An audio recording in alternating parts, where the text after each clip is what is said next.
একবার একটা বয়স্ক গাধা একটা কুয়ার মধ্যে পড়ে যায় এবং সে অনেক চেষ্টা করে সেখান থেকে ওঠার জন্যে, কিন্তু কোনোভাবে সেখান থেকে উঠতে পারে না। শেষে গিয়ে সে অনেক চিল্লাচিল্লি করে বা অনেক ডাকাডাকি করে তার মালিককে, কিন্তু তারপরে সে নিজে থেকে উঠতে পারে না। পরে যখন তার মালিক দেখলো যে না, কি ব্যাপার, আমার গাধাটা তো অনেকক্ষণ যাবত আমি খুঁজে পাচ্ছি না। পরে গিয়ে যখন আবার সে শুনতে পেলো যে কুয়ো থেকে এরকম একটা আওয়াজ আসতেছে গাধারই, সো সে কুয়োর কাছে গেল এবং গিয়ে দেখে যে সেখানেই সে তার গাধাটা সে কুয়ার ভিতরে পড়ে গেছে।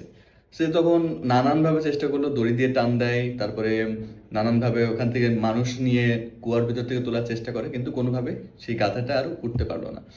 পরে গিয়ে একসময় আশা ছেড়ে দিয়ে সেই মালিক বলল যে যেহেতু আমি এই গাধাটাকে আর তুলতেই পারতেছি না, সো তাহলে আমি এর আশাই ছেড়ে দেই। সো আমি এখন এই গাধাটা হয়তো ওর ভিতরেই মারা যাবে। সো এই কুয়াটারেও আর কোনো কাজ নাই। কারণ হচ্ছে গাধা মারা গেলে তো ওখান থেকে দুর্গন্ধ ছড়াবে। সো ওই পানিটাও আর ব্যবহার করা যাবে না। তো কি করব?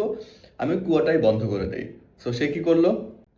সে কুয়োতে হচ্ছে কি করলো যে অনেক মাটি নিয়ে আসলো। মাটি এনে সেই কুয়োর মধ্যে ফেলতে লাগলো।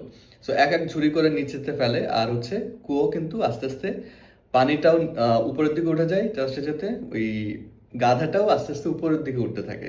এদিকে মাটি ফেলে, মাটি হচ্ছে গাধার গায়ে লাগে, গাধা হচ্ছে সব ঝেড়ে ফেলে দেয়। দেন তারপরে মাটিগুলো নিচের দিকে চলে যায়, আর অল্প অল্প করে উপরের দিকে উঠতে থাকে। এক সময় গিয়ে দেখে যে সেই মাটি যত ফেলতেছে গাধা তত উপরে উঠতেছে, মাটি যত ফেলে গাধা তত উপরে ওঠে। এক সময় গাধাটা যখন দেখে যে কুয়াটা ফুল ভরে গেছে, তখন গাধাটা কিন্তু উপরে উঠে যায়। সো আমাদের লাইফেও কিন্তু মাঝে মধ্যে আমাদের নানান ধরনের সমস্যা থাকে, এবং সেই সমস্যার কারণে আমরা আশাহত হয়ে যাই এবং আমরা অনেক সময় ভুল ডিসিশন নিয়ে ফেলি।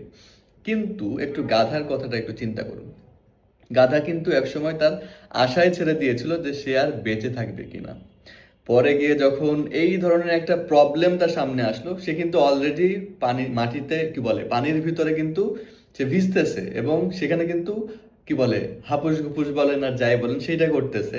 কিন্তু যখন সেই মাটিগুলো আসতেছিল, সে কিন্তু এটার জন্য তার জন্য আলাদা একটা বার্ডেন ছিল, কিন্তু সে সেই বার্ডেনটাকে অপরচুনিটি হিসাবে ইউজ করেছে, এবং সেখান থেকে সে তার সুযোগটাকে কাজে লাগিয়েছে, এবং সেখান থেকে সে শেষ পর্যন্ত কিন্তু বের হয়ে আসতে পেরেছে।